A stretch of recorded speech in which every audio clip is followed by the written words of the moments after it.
সুপ্রিয় দর্শক, এই মুহূর্তের সবথেকে বড় খবর। দর্শক, বাংলাদেশের নতুন সরকার গঠনের পরই মুখ খুলেই বিস্ফোরক মুখ্যমন্ত্রী মমতা বন্দ্যোপাধ্যায়। কি জানিয়েছেন তিনি জানাবো আজকের এই প্রতিবেদনে আপনাদেরকে। দর্শক, আপনারা সকলেই জানেন গত কিছুদিন ধরেই ছাত্র আন্দোলনের আগুনে জ্বলছিল গোটা বাংলাদেশ। এই আবহে বাংলাদেশের প্রাক্তন প্রধানমন্ত্রী শেখ হাসিনাকে মাত্র ৪৫ মিনিটের ডেডলাইন বেঁধে দেয় সেখানকার সেনাবাহিনী।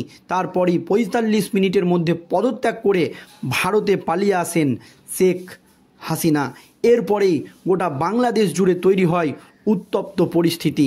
এই আবহে বাংলাদেশের এখন যারা সরকার গঠন করেছে বা যে দল ক্ষমতায় আছে বিএনপি, তারা ভারত সরকারকে চরম বার্তা দিয়েছিলেন যে তাদের শত্রু আওয়ামী লীগের কোনো নেতাকে বা নেত্রীকে বা তাদের শত্রুকে ভারত জায়গা দিলে ভারতের সঙ্গে দ্বিপাক্ষিক সম্পর্ক ভালো হবে না বা ভালো রাখা যাবে না। এই চরম বার্তা কিন্তু দিয়েছিল ইউনূসের বিএনপি দল। এরপরই প্রধানমন্ত্রী হিসাবে শপথ নিয়েছেন মোহাম্মদ ইউনূস। তারপরই তাকে শুভেচ্ছা বার্তার পাঠানোর পাশাপাশি কড়া বার্তা দিয়েছিলেন প্রধানমন্ত্রী নরেন্দ্র মোদী। দ্রুত ছন্দে ফিরুক বাংলাদেশ, ভারত বাংলাদেশ একসঙ্গে বা একযোগে কাজ করতে অঙ্গীকারবদ্ধ। মোহাম্মদ ইউনূসের অন্তর্বর্তী সরকারের দায়িত্ব নিতেই এক্স হ্যান্ডেলে শুভেচ্ছা বার্তা পাঠিয়েছিলেন প্রধানমন্ত্রী নরেন্দ্র মোদী। বৃহস্পতিবার রাত ৯টার পরই ঢাকার বঙ্গভবনে শপথ নেন মোহাম্মদ ইউনূস ও তার ১৬ সহযোগী। ইউনূসকে শুভেচ্ছা জানানোর পাশাপাশি তার বার্তায় বাংলাদেশের সংখ্যালঘু হিন্দুদের নিরাপত্তা নিয়েও প্রশ্ন তুলেন প্রধানমন্ত্রী নরেন্দ্র মোদী এবং কড়া বার্তা দেন ইউনূসকে। তবে এবার ইউনূসের পাশে দাঁড়িয়ে বিস্ফোরক মুখ্যমন্ত্রী মমতা বন্দ্যোপাধ্যায়। দর্শক, যখন বাংলাদেশে ছাত্র আন্দোলন চলছিল তখন একটি বিতর্কিত মন্তব্য করে বিতর্কে জড়িয়েছিলেন খোদ মুখ্যমন্ত্রী মমতা বন্দ্যোপাধ্যায়। তিনি একটি রাজনৈতিক সভামঞ্চ থেকে জানিয়েছিলেন যে বাংলাদেশ থেকে কেউ যদি ভারতে আসে বা ভারতের দরজায় খটখটায় তাহলে কিন্তু তাদেরকে জায়গা দিতে পারেন মুখ্যমন্ত্রী মমতা বন্দ্যোপাধ্যায়। জানিয়ে বাংলাদেশের হাসিনা সরকার তীব্র ক্ষোভ প্রকাশ করেছিলেন। দর্শক, আপনারা সকলেই জানেন এবং মুখ্যমন্ত্রী মমতা বন্দ্যোপাধ্যায়কে চরম বার্তা দিয়েছিলেন কেন্দ্রের মোদী সরকার। আর এরপরই বাংলাদেশের সরকার বদল এবং মোহাম্মদ ইউনূস শপথ নেওয়ার পরই তার পাশে দাঁড়ালেন মুখ্যমন্ত্রী মমতা বন্দ্যোপাধ্যায় এবং দিলেন চরম বার্তা। জানিয়ে রাজ্য রাজনীতি একেবারে তোলপাড়। বৃহস্পতিবার সন্ধ্যায় বাংলাদেশের অন্তর্বর্তী সরকারের প্রধান হিসাবে শপথ নিয়েছেন নোবেল শান্তি পুরস্কার বিজয়ী অর্থনীতিবিদ মোহাম্মদ ইউনূস।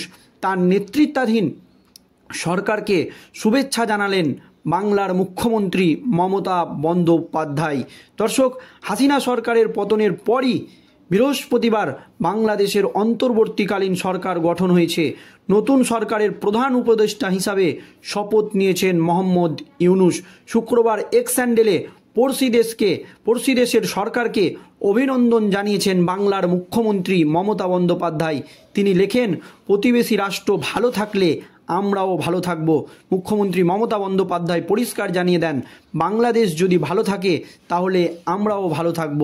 নিজের সোশ্যাল মিডিয়ার প্রোফাইলে বাংলার মুখ্যমন্ত্রী জানিয়েছেন, অধ্যাপক মোহাম্মদ ইউনূস সহ বাংলাদেশে যারা দায়িত্ব নিয়েছেন তাদের প্রতি আমার আন্তরিক অভিনন্দন ও শুভকামনা রইল। আশা করি তাদের সঙ্গে আমাদের সম্পর্কের আরও উন্নতি হবে বা বাংলাদেশের সঙ্গে আমাদের সম্পর্ক আরও ভালো হবে। মমতার কথায় বাংলাদেশের উন্নতি, শান্তি, প্রগতি ও সর্বস্তরের মানুষ আরও ভালো থাকুক এবং তাদের আরও ভালো হোক এই কামনা করি। ওখানকার ছাত্র, যুব, শ্রমিক, কৃষক, মহিলা থেকে শুরু করে সকলের প্রতি অনেক শুভেচ্ছা রইল, এই কথা জানায় মুখ্যমন্ত্রী মমতা বন্দ্যোপাধ্যায়। দর্শক, চলতি সপ্তাহে চূড়ান্ত অচল অবস্থা দেখা দিয়েছে বাংলাদেশে। কোটা বিরোধী আন্দোলনের চাপে অবশেষে পদত্যাগ করেছেন প্রাক্তন প্রধানমন্ত্রী শেখ হাসিনা। এরপরেও শান্তি ফিরেনি পদ্মপাড়ে। চলছে সংখ্যালঘুদের ওপরে চরম অত্যাচার, ঘরবাড়ি পুড়িয়ে দেওয়া হচ্ছে বিরোধী দলের, জেল থেকে পালিয়ে যাচ্ছে জঙ্গি থেকে বন্দিরা। তবে বাংলাদেশের বিভিন্ন জায়গায় হিংসা ভাঙচুরের ঘটনা সামনে এসেছে। পররাষ্ট্র নীতি সম্পর্কে কেন্দ্রীয় সরকার যা সিদ্ধান্ত গ্রহণ করবে সেই বিষয়ে আগেই সম্মতি থাকবে বলে জানিয়েছিলেন বাংলার মুখ্যমন্ত্রী মমতা বন্দ্যোপাধ্যায়। বাংলাদেশের বঙ্গভবনের দরবার হলে বৃহস্পতিবার স্থানীয় সময় রাত 9টায় শপথ গ্রহণ অনুষ্ঠান হয়। বাংলাদেশের সামরিক ও বেসামরিক ক্ষেত্রের বিশিষ্ট ব্যক্তিরা শপথ গ্রহণ অনুষ্ঠানে উপস্থিত ছিলেন। বাংলাদেশের রাষ্ট্রপতি মোহাম্মদ ইউনূস শাহাবুদ্দিনের উপস্থিতিতে শপথ বাক্য পাঠ করেছেন। ছাত্র আন্দোলনে নিহতদের স্মরণে নীরবতা পালন করা হয়। অরাজকতা এবং ভীতি কাটিয়ে বাংলাদেশে ফের শান্তি ফেরানোর ডাক দিয়েছেন মোহাম্মদ ইউনূস। তবে মোহাম্মদ ইউনূস ভারত সরকারকে দিয়েছে একেবারে চরম বার্তা। তিনি জানিয়ে দিয়েছেন যে তাদের শত্রু আওয়ামী লীগের কোনো নেতানেত্রীকে ভারত যদি আশ্রয় দেয়, আপনারা জানেন যে ভারত কিন্তু শেখ হাসিনাকে আশ্রয় দিয়েছে, আর ভারতের একটি নিরাপদ স্থানে রয়েছে শেখ হাসিনা, যাকে খোদ প্রধানমন্ত্রী নরেন্দ্র মোদী আশ্রয় দিয়েছেন। আর এই নিয়ে ভারত সরকারকে একেবারে চরম বার্তা দিয়েছেন মোহাম্মদ ইউনূস। তিনি পরিষ্কার জানিয়ে দিয়েছেন তাদের শত্রু আওয়ামী লীগের কোনো নেতানেত্রীকে ভারত আশ্রয় দিলে ভারতের সঙ্গে দ্বিপাক্ষিক সম্পর্ক ভালো হবে না।